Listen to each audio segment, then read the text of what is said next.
Here we are at video 2, number 6. The graph of function f is is given in the xy plane, which the following has the same period of as f. So first of all, if we need to find the period of f here, which is from there to there. What is that distance? And that distance is 1 minus a negative 3, which is 1 minus negative 3, which is 4. So we need to find a period of 4. Find a period of 4. So this period, I don't have 2 maxes, but I have 2 mins. That should be good enough. So the distance from here, which is about negative 2.5. Okay, I don't like that. Let's go with this point here and this point here then. This would still be 1 period. And this is 2 and negative 4. So 2 minus a negative 4 is 6. Can't be A. Next up here, oh, that's a nice easy point to read. That's a nice easy point to read. 3 minus a negative 3 is positive 6.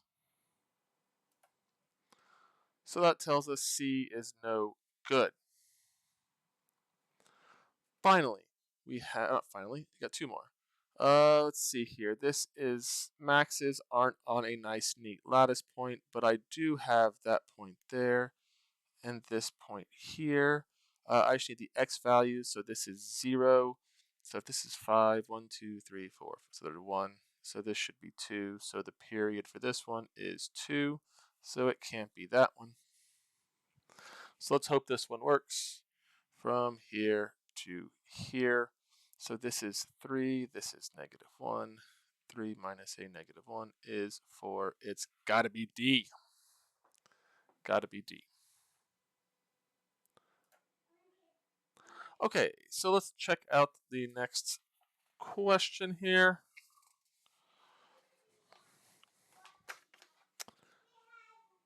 A metronome is a practice tool that has a steady beat to help musicians play rhythm accurately. Some metronomes use a pendulum that repeatedly swings left and right to produce a steady beat. Which of the following is true about the beat produced by the metronome and the motion of the metronome? Both the beat produced and the metronome and the motion, both the beat produced by the metronome and the motion of the pendulum have a periodic relationship with time. Well, that's true. Both are going to repeat over and over again. Only the beat produced by the metronome has a periodic relationship. Nope. Only the motion. Neither. Well, if the motion and the beat should both repeat over and over again, so that should just be A. Here, when seen from the Earth, the percent of the moon illuminated by the sun varies. At the full moon phase, 100% of the moon is illuminated, while at the new moon phase, 0% of the moon is illuminated. The graph gives the percent of the moon illuminated at time t in days since the initial day, along with 2 labeled points A and B.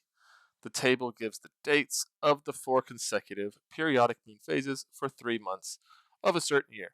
Approximately how many days does it occur between point A to point B? So really, it's just looking for the period.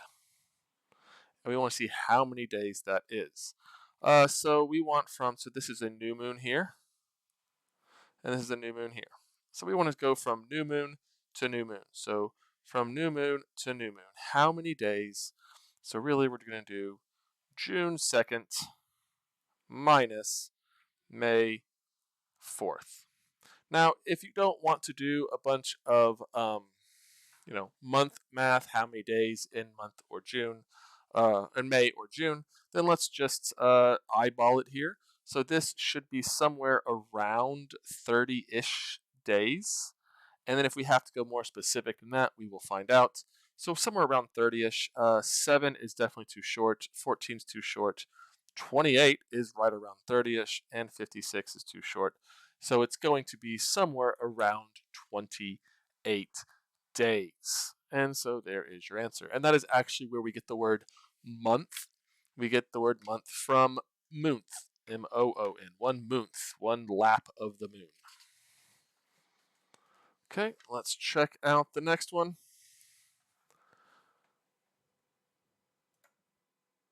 Okay, the next question, which is number 9. Guess not a label on it. So let's see here. The graph gives one cycle of a periodic function f in the xy plane. Which of the following describes the behavior of f on the interval 34 or 39 to 41? So if we look here, we only have the interval from 0 to 4. So we're stuck at 0 to 4. We know what's going on from 39 to 41. Well, we're going to use the fact that this thing is going to repeat a lot. So it's going to keep going over and over again. So the next interval so this is from 0 to 4. The next interval is going to be from 4 to 8, 8 to 12. Hang on 1 second. My daughter just came in. 1 moment. Okay, sorry about that. My daughter wanted to know if she could wear a cape to a musical performance. I told her no, but maybe I should let her. It's a cape. Capes are super cool. Let me know what you think. So anyway, 0 to 4, 4 to 8, 8 to 12, 12 all the way to 16, and so on. So we should figure out, where does 39 to 41 fall? Well, if we look here, we can notice that all of these are jumping up by 4. So all of these are multiples of 4. So 4, 8, 12, 16, 20, and so on. From that, we can deduce that if I wanted to write this from 36 all the way to 40, both of these numbers are divisible by 4. So from 36 to 40 is so this would be, this is 39, this would be 38, this would be 37. So this would be the same exact graph because we're just copying and pasting it over and over and over again. And since we want to know from 39 to 41, 39 is right here. 41 is going to be a little bit off the page, but 41 should end right here, the same spot as 37. So this should go up to right there, and so this would be 41. Okay, so this is our graph right here from 39 to 41. So we just got to figure out what's going on here. The function is decreasing. Well, that is definitely not decreasing. The function is increasing. That is true. The function is decreasing, then increasing. Nope, it increases the entire time. The function is increasing, then nope, it increases the entire time, so those can't be true. So it must be B. Okay, let's put 2 more in this particular video.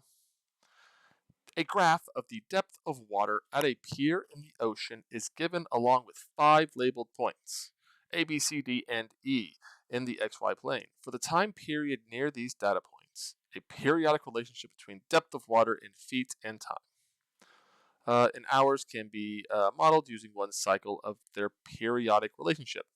Based on the graph, which of the following is true? So this looks like it's always asking about the period. So we need to check the period of this graph. Well, the period of this graph can be done from how long it takes to repeat one time. And so like from here right here to there, those are 2 global maximums. This would be 1 period. We wouldn't want to go from A to C because that's not 1 full repetition. A to E would be 1 full repetition, which is A to B, A to C, D. D is 1 full period. Okay, consider a circle centered at the origin XY in the XY plane. So that is just a circle. So let's draw that real quick. Don't even know what the rest says, but I know I have a circle, and that point right there is 0, 0.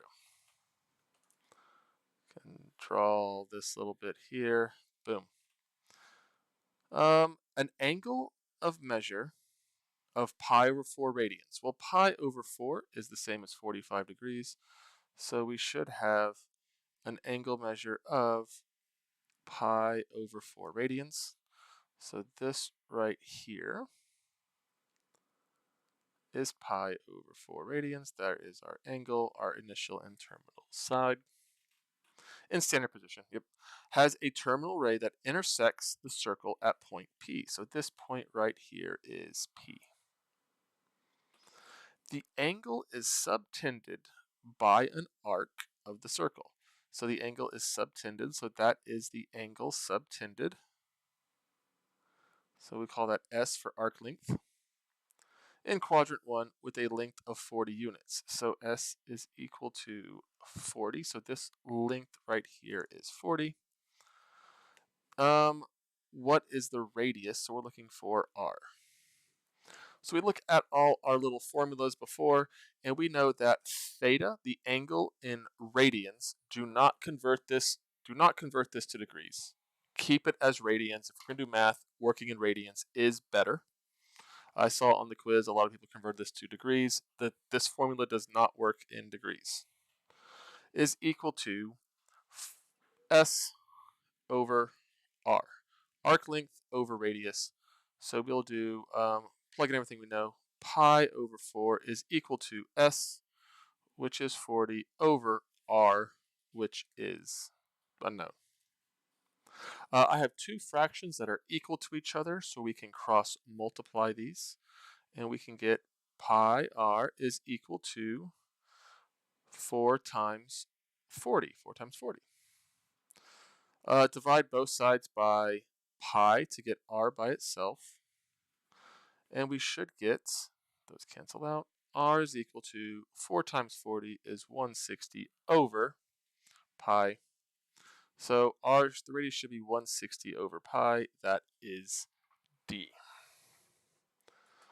Okay, I'm going to cut this video off here, and I will see you guys in the third video.